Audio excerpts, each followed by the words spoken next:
Good evening. I'm Adam Van Brimmer, the editorial page editor of the Savannah Morning News, and I'm joined by Susan McCord, reporter with the Augusta Chronicle.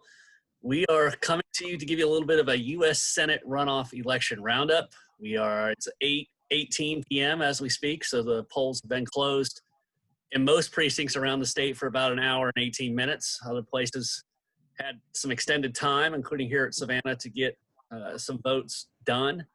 But we have learned now that all the polls are closed and they are starting to tally everything up. And I am coming to you from my home. Actually, it looks a little odd. It's because I am in my son's room and he has a loft bed and it's very comfortable and has some mood lighting. And Susan is out on the streets working. She's, as you can see, she's in her car and she is at the Board of Elections there in Augusta. And we'll be doing watching poll workers bring in results. Bringing in the ballots, huh? That's good. That's good. So let's just get right to it, Susan. In Augusta, what was turnout like today? What was the scene, I guess? What I saw out and about were kind of steady. Augusta leans Democratic. I saw a good many get out the vote people, with food or just kind of encouragement. A lot of New Georgia Project people seem like we're here, on election day. So I don't know how that might bode for things. In the next county over, Columbia, I think they had pretty steady turnout, but maybe not as heavy. And Columbia County was where we had some presidential activity, at least some Twitter activity. Right. What happened with that? Well, this morning, I think they did have some technical issues at 2 or 3 polling places. It sounds like it was just kind of some local technical programming error. And it delayed things a little while, but people had to use paper ballots for a while. But a few hours later, the president tweets that Republican strongholds in the 12th congressional district were having issues with their Dominion machines. That probably it's corrected pretty quickly by Secretary of State's office. But we did get that mention. So. And of course, Dominion is the manufacturer of the new voting machines. This is, I think, the third time we've used them. Yes, because we only had one election in the spring because of COVID. And of course, I don't know, at Augusta and Savannah and around Georgia, it didn't go very well in June for the primary, but in November, it went pretty smoothly.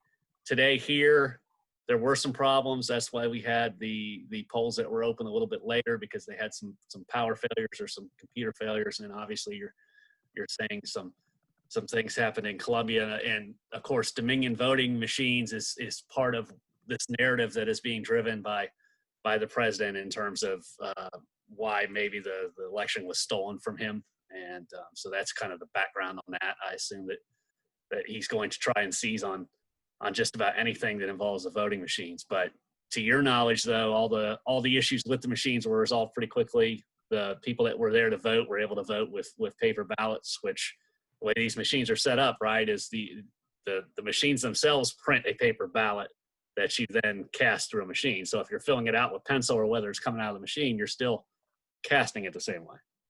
Yeah, I'm not sure if they used a ballot that looked more like an absentee ballot or if they used something like the machine spits out. But I know some of the voters were concerned that, their hand-marked ballots might not get counted for some reason. But Right. What was the early voting and the absentee tally up your way? I know statewide it was a little over 3 million, which was about 1 million behind what we saw in November. But when 5 million votes are cast total, 3 million is still a lot of votes. Did you in your area, did you see the same kind of early voting and absentee in November? Yeah, we had about I think 50,000 early votes, which were either absentee or advance voting, which I think was maybe 37.5%.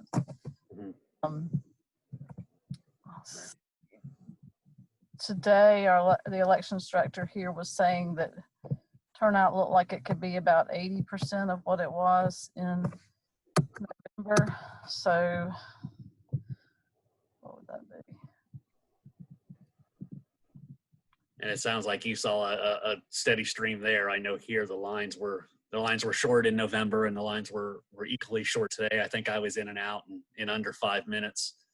And most of the places, the lines that you usually see before the polls open were a little bit truncated compared to what we've seen in the past. I did look around for lines. I just never really, I mean, I saw some short lines, inside lines type of thing, but really nothing outside.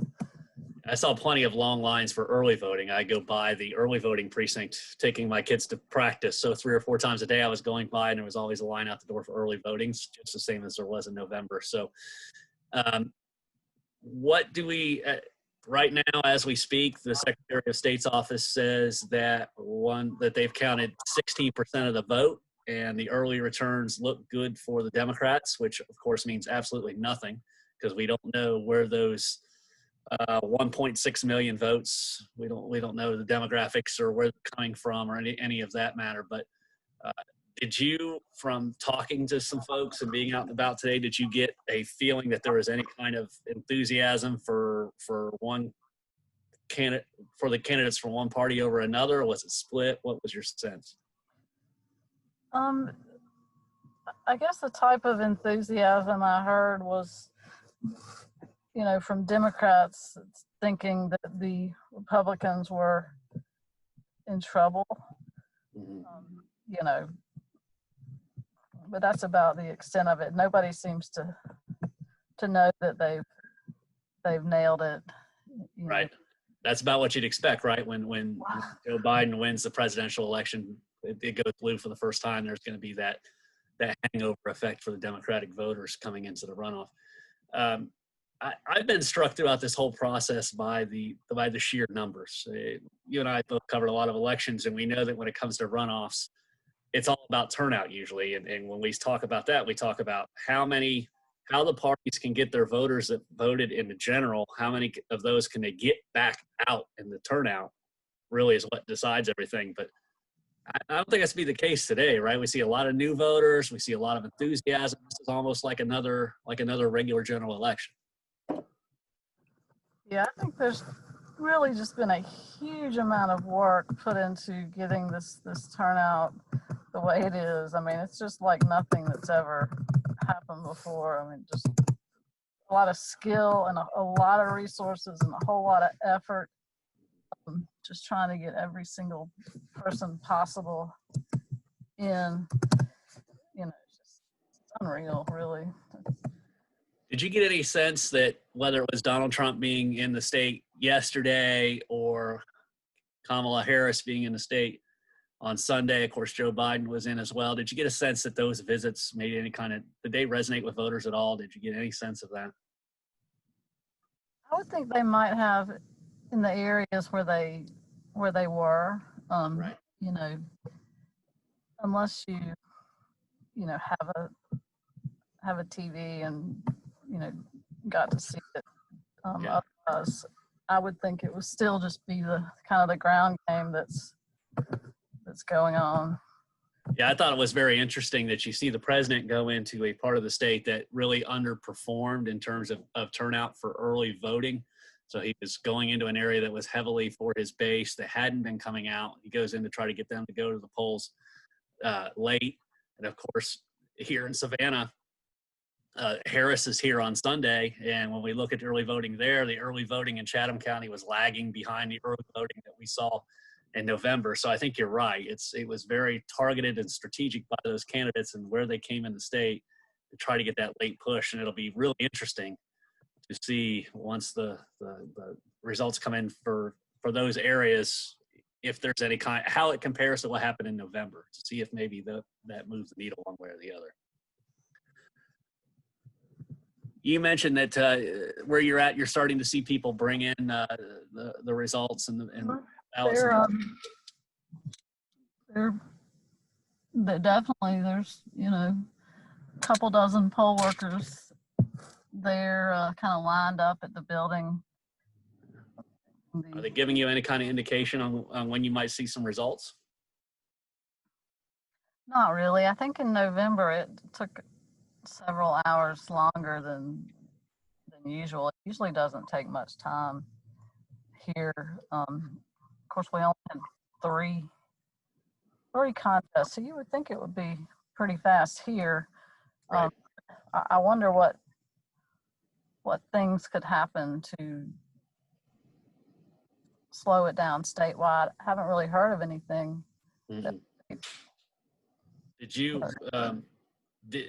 did they start processing I know here they started processing ballots earlier, and I want to make it really clear that's not the same as counting the ballots earlier. It's basically when you're talking about absentee ballots, you're opening them, you're verifying the signature, and you're getting it set to go to get put into the machine. Did they start that early there? Do you think that?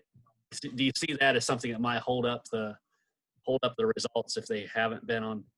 No, I mean, I think the last time they had every single, ballot they had already ready, by election day, and throughout the day they stayed caught up. I think they can begin processing them, I think, as soon as they receive them. And they get to start counting. The way I understand it, November, they were allowed to start processing them 15 days ahead of the election, but they can't actually put them in the machine to be tabulated and counted until polls open on the day of the election. I believe that's the way they're doing it in Georgia. I was thinking they went ahead and did scan them, but then the actual, whatever button they pushed to count them, that was what they had. They had to wait until election day.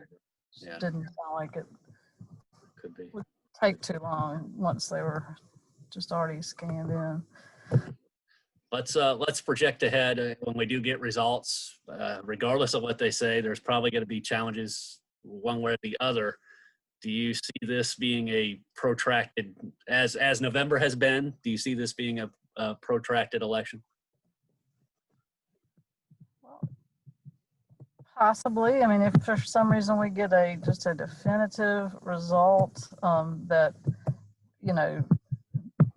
that no one can imagine, was affected by some sort of fraud or something, and maybe that would just settle things rapidly. But I mean, just kind of based on some of the candidates' skepticism about results in general, doesn't seem like they would concede. Yeah, and plus we're going to have a razor thin margin. I mean, Ossoff and Purdue were very, very close the last time, and when you added up the Republicans and the Democrats and the other race, added them together, it was very close there. So you're right, and unless we see something like 53-47 or something like that, it's probably going to be they're going to fight it until the very end, whether it's the Republicans or the Democrats. It's too much at stake. Yeah, so it looks like there's almost 20% reporting now. So, not that means anything, but yeah, Democrats are still leading. But the margin is shrinking. Right. Yeah, I'm seeing 18.7% by the Secretary of State. So, well, Susan, I will let you get back to work. Thank you for joining us and help me round this up, and perhaps we'll circle back here when we have some real results to talk about. But thanks very much for taking the time. Well, thank you for having me.